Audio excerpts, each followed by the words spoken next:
नमस्कारम, मैं हूँ जूही चावला मेहता। आजकल सभी बच्चे सारा दिन अपने मोबाइल फोन, टैबलेट, आईपैड से चिपके रहते हैं, तो उनका क्या होगा? पहला, इस सारे रेडिएशन के कारण, और दूसरा सोशल मीडिया के दबाव के कारण। नमस्कारम जूही। टेक्नोलॉजी ने हमारे जीवन को बहुत सरल बना दिया है। कितनी सारी चीजें आसान हो गई हैं और हमारा जीवन बेहतर हो गया है, क्योंकि टेक्नोलॉजी ने हमारे जीवन में कई सारी चीजें ला दी हैं। आप दरअसल टेक्नोलॉजी की शिकायत नहीं कर रही, आप इंसान की विवशता की शिकायत कर रही हैं। वो खाना शुरू करते हैं मगर नहीं जानते कि खाना बंद कब करें। अगर वो पीना शुरू करते हैं तो वो नहीं जानते कि पीना बंद कब करें। तो वो जो भी करना शुरू करते हैं उन्हें मजबूरन उसकी लत हो जाती है। तो अभी इस पीढ़ी को गैजेट्स का रोमांच है। तो टेक्नोलॉजी का कोई दोष नहीं है। हमने इंसान के विवशता भरे स्वभाव को ठीक नहीं किया है। इंसान के विवशता को ठीक किया जा सकता है सिर्फ चेतना से, जीने का अधिक सचेतन तरीका। सचेतन होने के कई साधन हैं। हमने अपने समाज में इसे बड़े पैमाने पर प्रचारित नहीं किया है। उसे हमारे अस्तित्व का एक हिस्सा बनना होगा। बच्चों को छोटी उम्र से ही सचेतन होकर जीना सीखना चाहिए।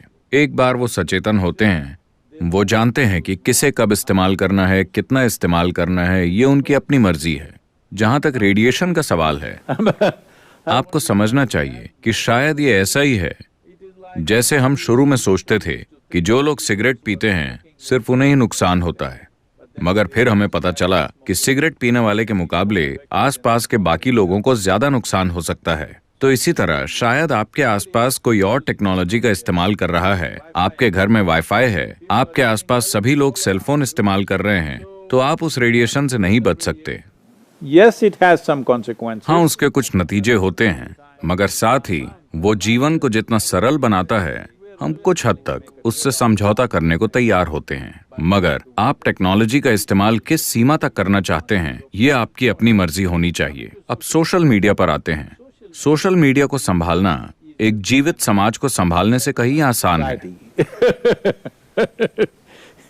जब जीवित समाज मौजूद था, आपके दोस्त, आपका परिवार, आपकी सास, आपके पति, पत्नी, ये वो हर चीज जब वो आपसे चिपकते थे तो आप उन्हें हटा नहीं सकते। अगर सोशल मीडिया आपको पसंद नहीं आता तो आप अपना फोन बंद कर सकते हैं।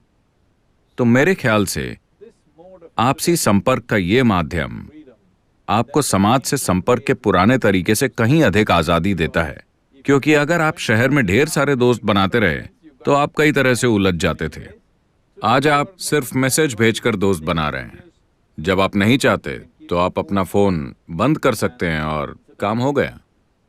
तो ये सभी शानदार सहूलियतें हैं जो हमारे जीवन में आई हैं, लेकिन कई लोग इसे भी एक बड़ी समस्या बना रहे हैं और अपने जीवन में एक बीमारी बना रहे हैं।